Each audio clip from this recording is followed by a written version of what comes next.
morning mga kananay. Dito po kami sa playa ni Nanay. Yan, tanaw yung dagat. Nandito po kami sa mayroong isda. Mga kananay, ito po, magpakyaw kami mamimili kami ni ng Jean ng isdang tawag dito sa amin ay kanuping. Ang tawag nito sa sa Maynila ay bitilya. Yan. Doon sa aming napasahan sa Basta magandang klase ng isda. Aray. Pare-pareho gitaralan, no? Yun, sariwa pa. Ito po ay Wa ha? galing pa sa malayo. Bukon? Wa ibang isda? Puro ramatan dya? Ay. Ang pili ko talaga? Okay. Ibig sabihin, hambal sa nga puro kanuping lang ang magsabit. Mabutan kita lan it ng tig 5-5 ha? 5 kilo. Para magalaan ko. Mga yakot isot nga nga pa kuan, risiko dahil ganyan talaga ang gab. Oo, kapag namili ng wholesalan, kailangan ay may konting risiko. Para konti lang naman. Hoy, Hindi naman ikakaya. Nay. Hindi naman ikaya agad. Nay, Loy. Parang over na may daryata yan. Di yata kaya ng 5. O yan pa, kulang pa. Bet, tingnan mo. Yan be. Oh. Yun. Oh, ayan. Okay na. 5. Oh, ayan. 5 kilos. 5. Ayan na yung aming na. Asus ding. Naglumpat talagang dura lagi ya duna ding. Timbang na agad si nanay ng 5 kilo. Sariwang-sariwa pa ang isdang ito. Oo, ang ilo hiniin ko na lang. Oh, pangalawang 5. Alagay. 10 na. 10. Sabi ni Ambit 9 kilo. 10 na pala sobra. Sarap ng pusit. Ano kaya magandang luto ni Ginito? Yan. Crispy pata. Crispy pata. Yung malalaki lang Ito po ay nanggaling pa sa malayong isla. May tanawaran ba kung kasernan? Ang dumistan naman yan. Ay, sige be, pabahagi lang. pang saraan mo. Bebe, patan na Saan be. ba dahil? Tutoy rak. Ilan ang kanya nila? 1 kilo lang.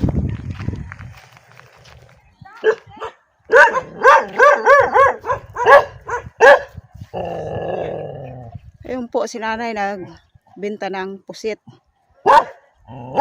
Dito po sa bahay ni Sir Rods at Ibang Bergie. Kami na masyal at yun para maibenta ni nanay. Ayun ang dog. Tinatahol ako ng dog na ito. Aking friend dito. Oo. Galing din sa ibang bansa. Esther Berge ito na ang darling Dito po kami sa inyo. Ayan po si Sir. Nanay Yan. at kasister. Yan. Si Sir po ay masipag. Fishing. Yun. Masipag siya Masipag siyang magtanim-tanim. Marami Ang dami din. salay, oh. Ayun, ang dami niyang salay. lemongrass. Ang ganda ng place ni Sir Rods dito. Ayan. Masipag siyang magtanim-tanim. Ang ganda ng kanyang Yung lugar. nakausap ko roon na mama. Ayan mga kananay, ang aming pinagtindahan ng pusit. Ito po ay bahay ni Sir Rodrigo at ni Sister Bergie. Hi, hello Sister Bergie. Shout out po kayo dyan. Dito po kami nagtinda ng pusit. Kaya uwi na po kami kasi yung isda namin ay pinapakyaw na namin doon sa aming kapitbahay. Yun, kahit papaano ay may kita na rin kami ni Jen. Mga kananay, kwintadahin namin. pintadahin namin yung aming aroy. Wala na kaming bulpen. Lapis na lang. Pintadahin namin yung aming kinita ni Jen. Ang kanoping po ay nasa Yung aming isda na 10 kilo. oo. 10 kwan yun. Bali bati 11 yun, 11 kilos. 11 kilos. 11 kilos times ang kuha po namin ay 150. Noong isda na yon. Aroy, nabulpin dya. Ay, nagkakalaga po yun ng 1,650. Yan. 1,000. Plus yung puset na na 1 kilo. Ang kuha namin ay 120 ang kilo. Bali, lahat yun ay nagkahalaga ng 1,770 po lahat. Pero yung aming bininta na po ay umabot po ng yun. Ang kuha sa amin ay lang, mura. Tama-tama lang yung aming ang aming tubo ni Jen. Ang nagkahalaga lang at lahat po ay 2,000 lahat 2,170. lahat. O di, Ang yung- kabintahan ang ng, kabintahan. ng ating isda. Oo. Kaya Wow. ang ibig sabihin, i-minus namin yung hindi na po kami nag-aksaya ng yelo kasi gindil na namin at yung isda na Oo. kanuping po ay Ibininta na agad. hindi na namin pinag-retail kundi Oo, pinapakyaw isa-isa na namin. yun. Oo. Kasi wholesale na isang tao lang Oo. ang kumuha ng aming Yun. isda na karamihan. Ang pusit po ay yun ang biging Yung retail pusit namin. na lang yung niretail namin kay Zero. Sir ano. 011 4. Yun. Ang alam mo po mga kananay, ang aming tubo po ay 400. Ayun, nakatubo Yun. kami ni Kananay ng Ay, 400. 400. Sa isda at kasama yung pusit. Yung pusit. O, biruin mo mga kananay. Yun. Hindi na Baka kami may nag-aksaya. tumigil. Hindi na kami nag-aksaya ng yelo or Ito anong po. gastos. Ito po ang aming kabayaran ng aming kita kanina oh. Yan. Pasensya po. Kinuwenta na lang. Oh, pasensya na po kayo kananay kasi yung Lapis. aming lapis, yung aming sinulat. Ito po lahat. Ang kalabasan yung aming papakyaw ay 2,170 less ang 1,770. Ito po yung aming kabintahan lahat. Ang aming gana po ay Ang ating kita naman ay yun. 400 Yun. sa loob ng ilang oras lang tayo din? Ng parang 3 oras lang ang aming Tatlong pagdil. oras yun. Kumita Oh, na kami ni Nanay 3 hours. ng Kumita 400. kami ng 400. Thank O you, di. Lord. Yan. Oh, Ito sabihan po ay mo. hatiin po namin ito. Yan. Tig 200 kami. O. Bawi na ang 2 kilong bigas. May ulam na. Makakabili na kami Yan. ni Nanay ng pang-araw-araw. At salamat kay Jesus kasi Oo. siya ang nagbigay sa amin ng kaalaman at mga Yan. biyaya na yan. Kaya Oo. maraming salamat. Kaya ito, ngayon po mga kananay ay may pusit po kami natira. Ay yun ay lutuin May pang-ulam. namin. Nagtira kami ng aming pang-ulam. Kayo na aming pagsalusaluhan mamaya ni Kananay. Anong luto natin ding? Ginataan. Mamaya kung anong masarap nating luto. Ayun. Ayan. Basta't masarap. Okay. Sige po mga kananay sa next video namin. Ayan po mga kananay. Ang luto po ng pusit ni Jen ay gataan po namin. Ayan, punta na po ako kay Jen. Ayan. Hello po sa lahat. Kung mga minamahal. Ang aking mga minamahal na mga kananay. Shout out po sa inyo lahat. Ayan. Medyo para maulan-ulan na dito sa amin, makulimlim. After pong maglako kami ni Nanay ng isda at ito ay habang kanina umaga ay nilaga ko na agad yung pusit na pang-ulam namin ngayong tanghalian. Ito yung kasamahan yung pusit na inilako namin ni Nanay kanina. Ayan po mga kananay, kami po ay magkakayod ng niyog panggata sa pusit ni Angel, ni Pitpit.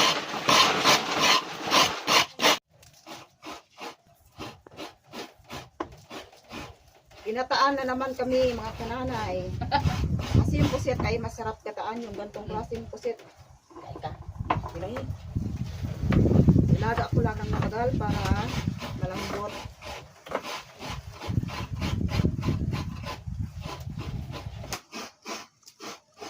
Kayod ng kayod, kayod ng kayod. Po mga kananay, tapos ng aking kinayod ng niyog. Yung pangalawang gata or huling gata ay isang ipapakulo ko dito sa pusit.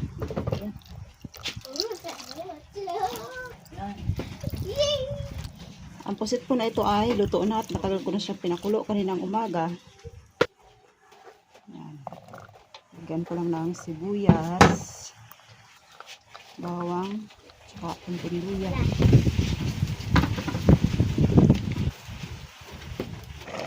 Kulo na yung pusit sa huling gata at pinagdag ko na naman yung cream ng gata o yung unang gata. Tsaka yung ating paminta. Lagyan ko lang na ilang parasong sili.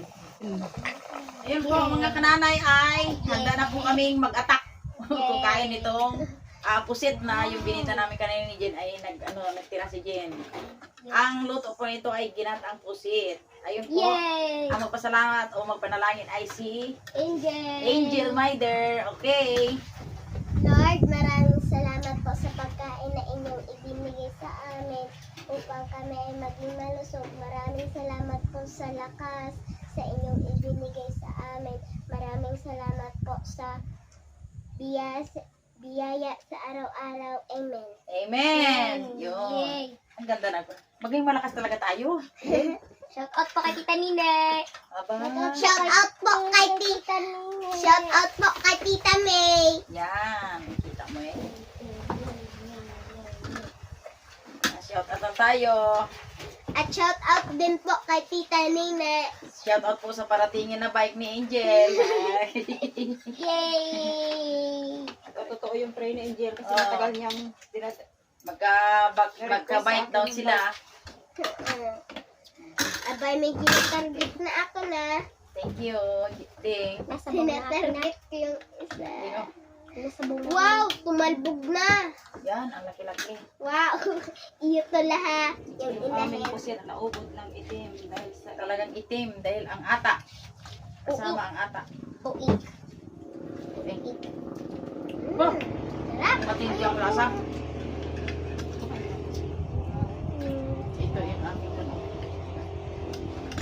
malambot yan, Toy. Malambot yan kasi nilaga ko na. Natakot lang sa pusit kasi dati bata pa akong nila. Kain na ano? Nabungi ako. Nabungi. Bakit ang dahilan? Dahil Kaya sa na pusit. to. Nakuha ang pusit. Apo. Aba, na may plastic siya. Uy, ganyan talaga. Yung pinaka-backbone niya ng pusit.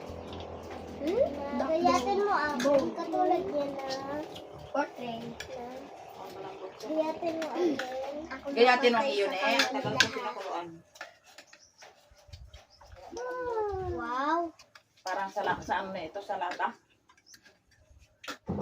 Sobrang lambot na. Sarap to. Malambot yan, Toy. Malambot. Maraming salamat po na plastic. Kain po. Ito ay galing pa sa isla. Sa mga naging isla sa malayo. Malayong lugar. Hindi ito mahuli sa mga tabi-tabi lang.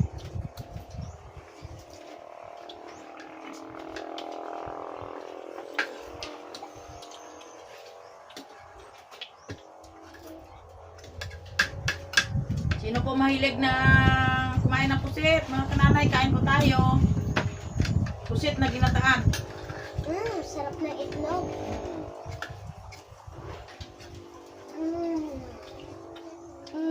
Sakla. Salamat na.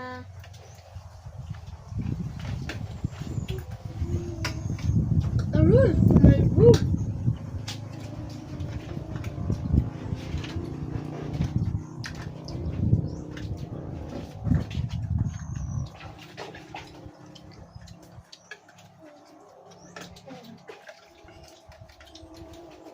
Ito pala yung pinaka-backbone. Backbone ng pusit yan. Natulula oh. Hmm? Anak. Duro. Anak niya.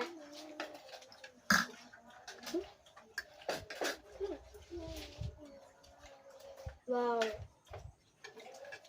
Laki. Laki. Okay.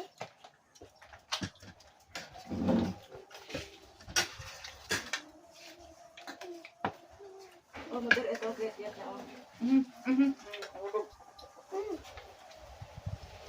Talon siya tita.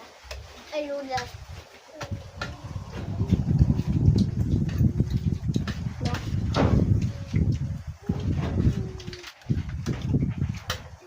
Ito ang tulungan din si ano. Si Hana. Mga to isa din. Lumargar mo tanong isa. Isang baba. Kaya tita Lex. Kanina sa bayan ng sumama din. Ngayon, sumamang niya. Parang sama. Yeah. Parang doon nasasanay si Ate Aya ah.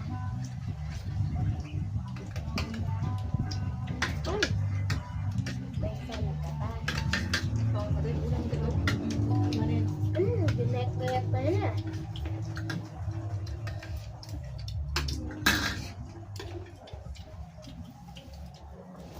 Ano ito nila? Sa loob ng pusit yan. Tikman natin ang katawan ng pusit. Sarap yan. Ayun. Ayun. Ayos. Kami mga cutie lang. Sa lahat daw ng abo ko, si Angel daw ang maganda. Kain. Pit, atak, pit, atak. Pit, atak.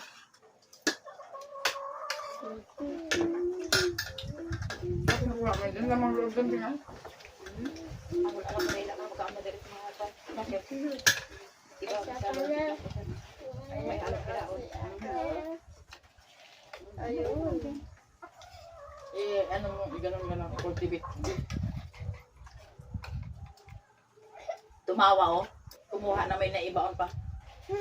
Talaga. Nagtago. Sarap daw, sarap. Mga kananay, sabi ng apo ko si Angel, ay masarap talaga daw. Ang tuwik daw.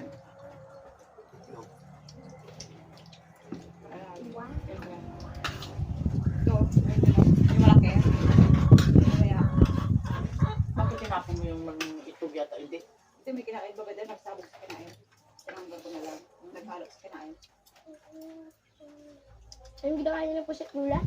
Hmm? Hmm? Anong kinakain ng pusit? Isdang maliliit. Sa ilalim ng dagat. Luka? Natago sila sa baras. Hmm. Tapos niubos na lang kulay.